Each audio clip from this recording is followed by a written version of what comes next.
The oxen stumble on the stone, the cart tilts, the gold box slides toward the edge, and a man throws out his hand to catch it. He is dead before the cart stops moving. Not a thief, not an enemy soldier. A man who had lived in the same house as that box for 20 years. He is walking beside it. He is guarding it. He reaches out to keep it from hitting the dirt, and the dirt is the last thing he sees. 7 months earlier, a foreign army had stolen that same box, carried it, paraded it through their cities, set it down inside the temple of their own god. Every one of those men went home alive. So why does it kill the one man trying to save it? And why, when the king of Israel watches it happen, is his first recorded emotion not grief and not fear, but anger at God? Keep your eye on the hands in this story. They are the whole story. It begins as a celebration. Mourning, a hill town west of Jerusalem, the kind of place nobody visits. In a private house on that hill, in a room that ordinary families walk past every day, sits the most dangerous object in the ancient world. It has been sitting there for 20 years. A wooden chest overlaid in gold, small enough that 2 men could lift it. 4 gold rings at the corners. 2 long poles run through those rings. On the lid, 2 winged figures face each other, wings arched, and the space between their wings is empty. That empty space is the point. Ancient people did not think of it as a container. They thought of it as a seat, a throne with nothing visible on it. Now the king wants it back in the capital. 30,000 men come up the road for the procession.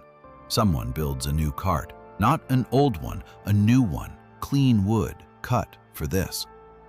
2 oxen are yoked to it. 2 brothers from the house on the hill walk beside the cart, one in front, one behind. And the one behind is named Uzzah.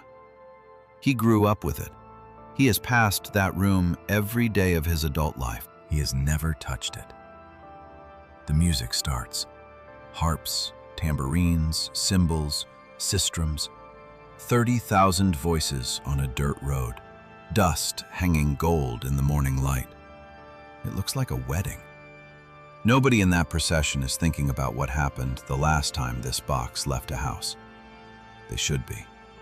20 years earlier, the army of Israel had been losing a war, so they sent men to fetch the box and carry it into the battle line the way you would bring a weapon. They lost anyway.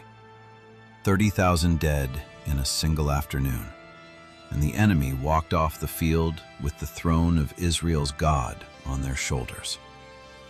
They took it to the coastal city of Ashdod, into the temple of their own god, a deity called Dagon.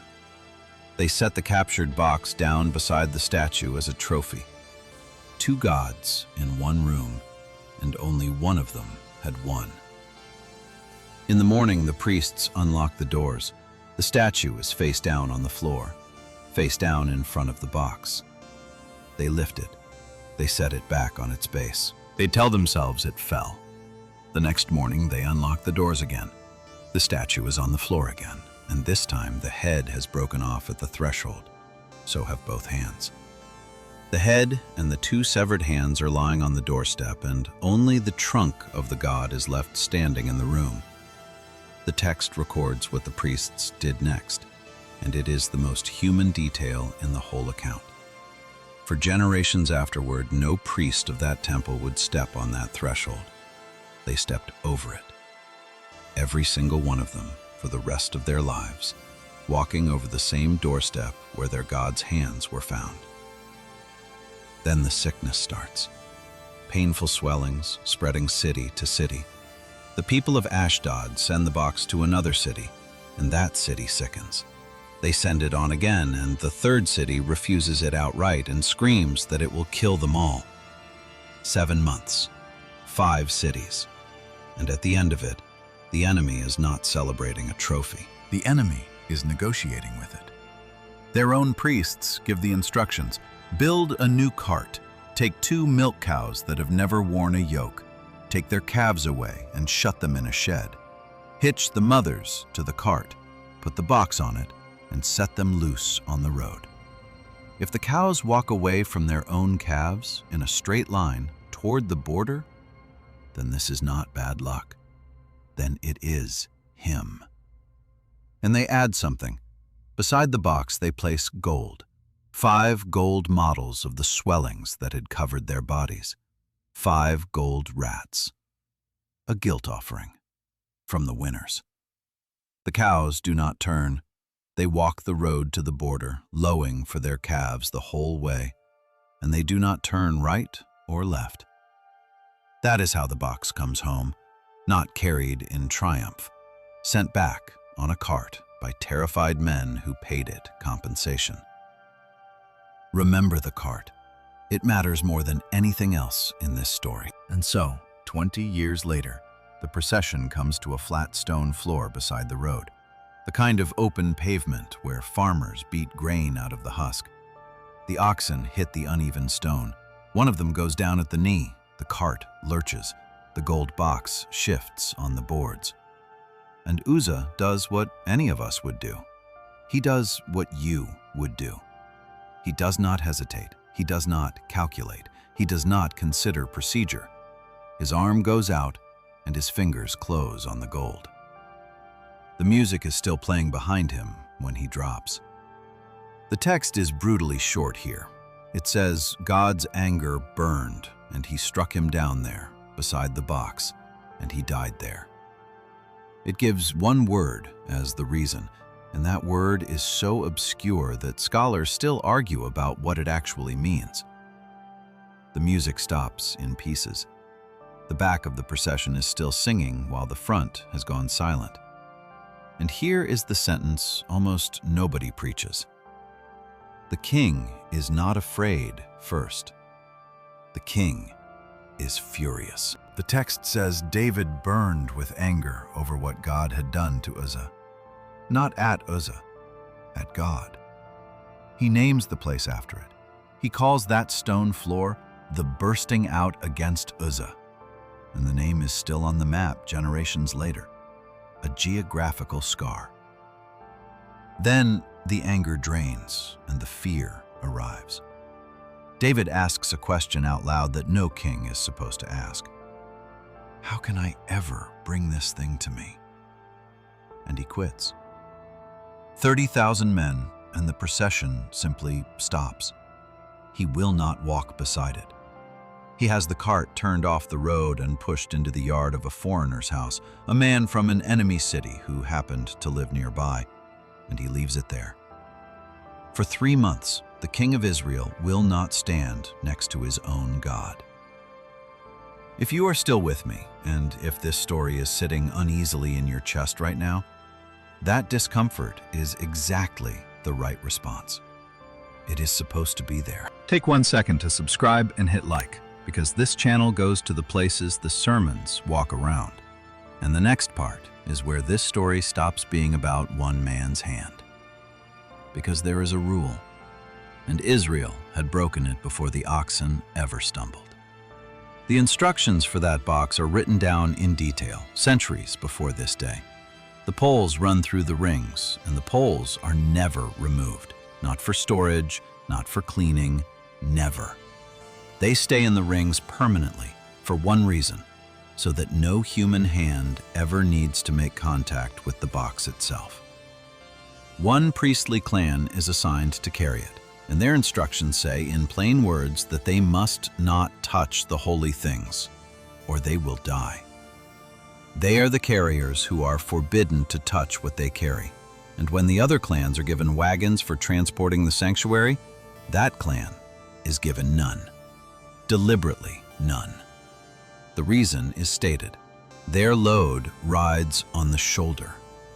Shoulders, not wheels. Now count what happened on that road. A new cart, wheels, oxen, 2 men who were not priests walking beside it. Not one shoulder under a single pole. Israel moved its holiest object using the exact method its enemies had used. The cart was the Philistine solution. the pagan compromise invented by frightened foreigners who did not know any better and never claimed to. 30,000 people, harps and cymbals and dancing, all of it wrapped around a procedure copied from the people who had stolen it. Uzzah's hand was the last mistake in a chain of them, and it may not even have been his mistake. Now look at the word. The Hebrew verb behind that place name means to burst through, to breach. It is the word for water breaking a dam, for a wall giving way, for something contained suddenly not being contained. And weeks earlier, David had used that exact word. He had just won a battle against the Philistines, and he named the battlefield after it. He said God had burst through his enemies like water bursting through a barrier, and he named the ground the Master of Bursting Through. Same king, same verb, same instinct to name a place after a breach. The first time, the flood went through his enemies, and he called it victory. The second time, the flood came through his own procession and took a man walking beside a gold box. Two place names, weeks apart, built out of the same root. One is a monument, the other is a warning. The text never comments on it, it just lets both names sit there on the map.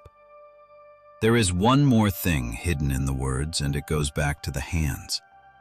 In the older account, the sentence describing what Uzzah did is incomplete. The verb means to send out, to reach, to extend, but the object is missing. Uzzah sent out toward the box and seized it. Sent out what? The word for hand is not in that sentence. Translators supply it in brackets because the verb almost always implies it. The later retelling of the same scene writes it in. Uzzah sent out his hand. Somewhere between the two versions, a scribe reached out and filled the gap, which is, in its own quiet way, the same instinct that killed the man. And that later version does something else. It supplies a reason the older one refused to give, because these two accounts of the same afternoon do not match. The place name is different in each one. Two words, close enough in Hebrew letters that most scholars read it as an ordinary copying slip, a transmission fingerprint left on the page. But the second difference is not a slip. In the later account, months afterward, David gathers the priests and tells them why the first attempt ended in a corpse. He says it plainly. We did not do it in the prescribed way. There is the explanation, clean, satisfying, procedural, and the older account does not contain it. This is a habit worth learning to see, because once you see it, you will find it everywhere in these texts. The earlier version tells you what happened and leaves you standing there with it. The later version, written for a later audience, quietly tells you why. It does the same thing with a plague after a royal census. It does the same thing with the death of a king on a battlefield. Two authors, the same events, and one of them cannot leave a silence alone. So which one is the real answer?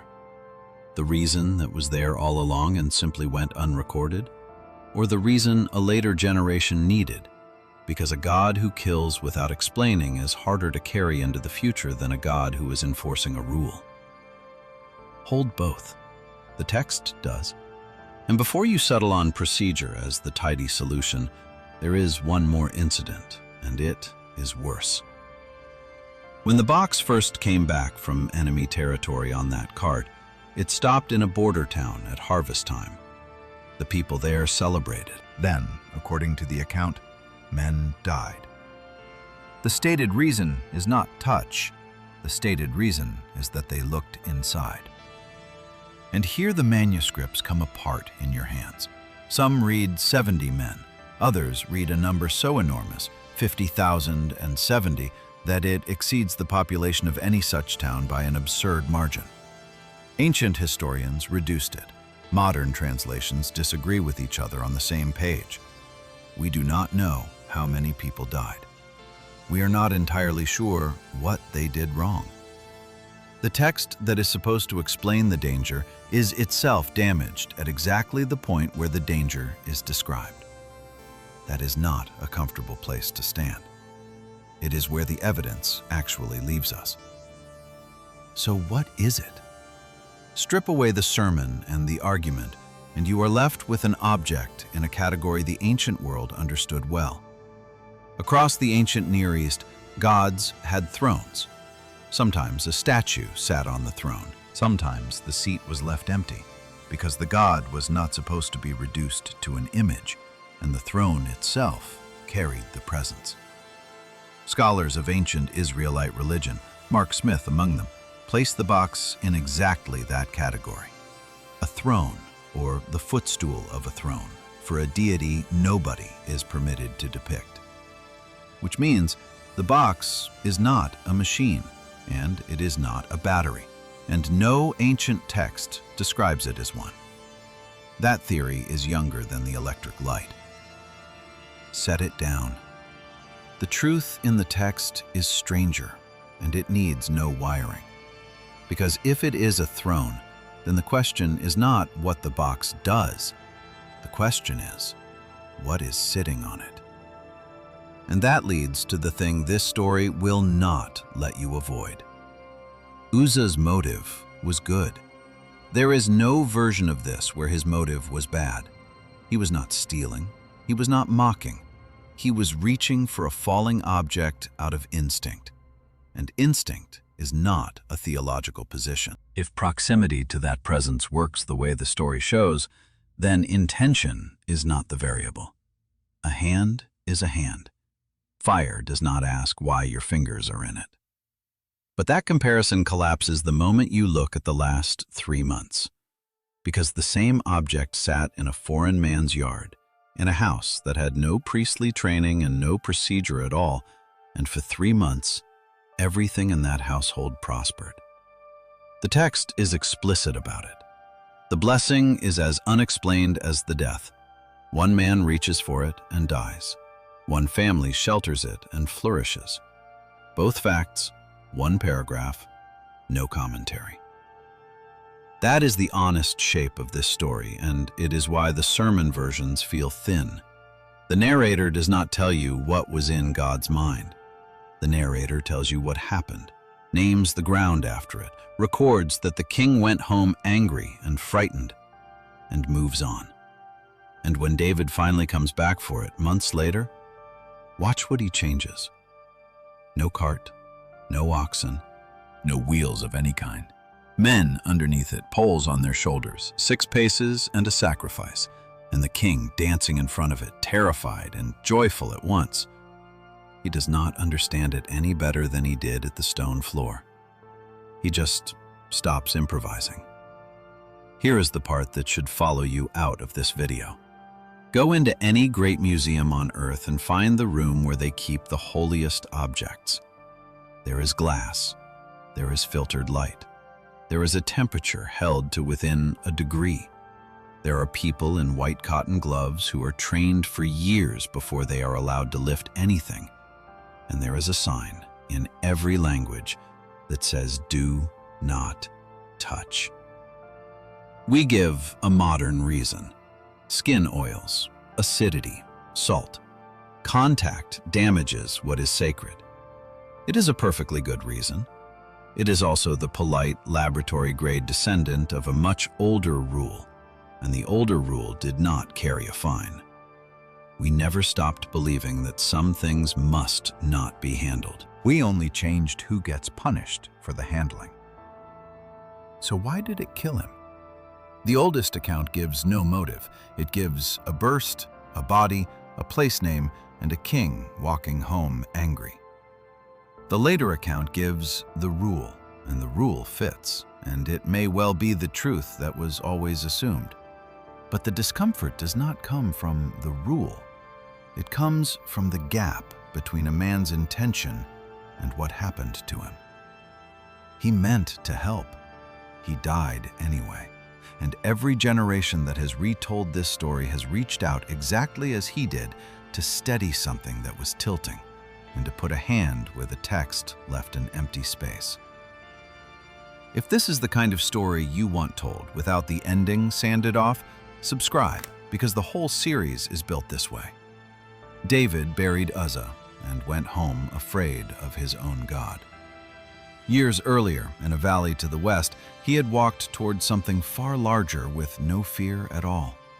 And the manuscripts cannot agree on how large it actually was.